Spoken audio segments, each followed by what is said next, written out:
వినుకొండ నియోజకవర్గం బొల్లపల్లి మండలంలో వెల్లటూరు గ్రామంలో చైతన్య గోదావరి గ్రామీణ బ్యాంక్ ఆధ్వర్యంలో రైతులకి అవగాహన సదస్సు ఏర్పాటు చేశారు. ఈ కార్యక్రమంలో ఆర్ఎం శ్రీనివాస్ మాట్లాడుతూ రైతులకి క్రాప్ లోన్లు, గోల్డ్ లోన్లు, రైతులకి అవసరమైన పరికరాల లోన్లు, సెంట్రల్ గవర్నమెంట్ ఇచ్చే సబ్సిడీ లోన్లు ఇస్తామని అన్నారు. బ్యాంకు సేవలను రైతులు వినియోగించుకోవాలని అన్నారు. ఈ కార్యక్రమంలో విజిలెన్స్ ఆఫీసర్లు Rambabu, Vijay, branch manager Sushant, bank సిబ్బంది పెద్ద ఎత్తున రైతులు, లక్ష్మీనారాయణ, లింగరాజు తదితరులు పాల్గొన్నారు. జాగరూకత అవగాహన వారోత్సవాల్లో భాగంగా ఈ రోజున మన చైతన్య గోదావరి గ్రామంలో వెల్లటూరు సైడ్లో రైతు సదస్సు నిర్వహించడం జరిగింది. వీటిలో ఒక 300 మంది అభ్యుదయ రైతులు పాల్గొన్నారు. వాళ్ళందరికీ కూడా మన బిజినెస్ అవేర్నెస్ మీద, ఆన్లైన్ మోసాల మీద, అలాగే రుణ యాత్రలతో జరిగే మోసాల మీద, ఆన్లైన్ స్కీమ్స్లో మోసాల మీద, వీటన్నిటి మీద కూడా అవగాహన కలగజేయడం జరిగింది. అదేవిధంగా రైతు వారిగా వాళ్ళ యొక్క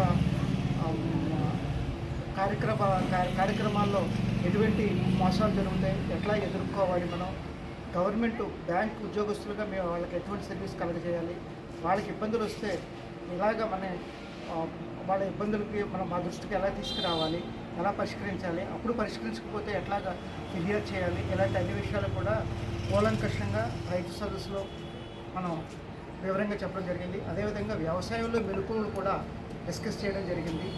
ఇక రైతు వారికి మనం చైతన్య గోదావరి గ్రామీణ బ్యాంక్ నుంచి ఇచ్చిన రుణ సదుపాయాలు అంటే 3 లక్షల వరకు ఎటువంటి తనఖా లేకుండా తక్కువ వడ్డీ 3% వడ్డీకి రుణ సదుపాయం కలిగజేసే విషయం తెలియజేస్తాం. అదేవిధంగా తక్కువ వడ్డీకి అతి త్వరగా బంగారంలో రుణ సదుపాయం ఉన్న విషయం తెలియజేయడం జరిగింది.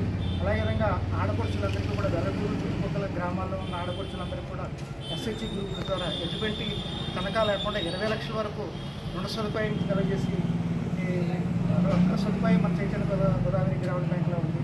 ఇవే కాకుండా క్రాప్ లోన్సే కాకుండా అలాగే మైనర్ ఇరిగేషన్ కోసం అంటే పంప్ సెట్లు కొనుక్కోవడానికి కానీ, బావులు తవ్వుకోవడానికి కానీ, సబ్మెర్సిబుల్ పంప్ సెట్స్ కానీ, స్ప్రింక్లర్ ఇరిగేషన్ కోసం కానీ, వీటన్నిటి కూడా అలాగే ట్రాక్టర్ కొనుగోలుకి, అలాగే భూమి చదును చేసుకోవడానికి, అభివృద్ధి చేసుకోవడానికి రుణ సదుపాయాలన్నీ కూడా వివరించడం జరిగింది. అలాగే ఎఫ్పిఓ సెంట్రల్ గవర్నమెంట్ స్కీమ్ అనే ఎఫ్పిఓ గురించి కూడా సవివరంగా వివరించడం జరిగింది. ఇవన్నీ కూడా రైతు సదస్సులో మేము చర్చించాం. ఈ రైతు సదస్సుకి మన చైతన్య గోదావరి గ్రామం హెడ్ ఆఫీస్ నుంచి ముఖ్య అతిథులుగా విజిలెన్స్ ఇచ్చేసి రాంబాబు గారు, అదేవిధంగా విజిలెన్స్ ఆఫీసర్ శ్రీ విజయ్ కుమార్ గారు వచ్చి ఈ సదస్సుని ముఖ్య అతిథులుగా పాల్గొని సందేశం ఇవ్వడం మాత్రం చాలా సంతోషంగా మాకు భావిస్తూ ఉన్నాం. దీనికి మా చైతన్య గోదావరి గ్రామం నర్సరాపేట రైతుల ఆఫీస్ తరఫున రాంబాబు గారికి, విజయ్ కుమార్ గారికి కూడా ధన్యవాదాలు తెలియజేస్తూ ఉన్నాం. ఇక ఈ కార్యక్రమాన్ని చాలా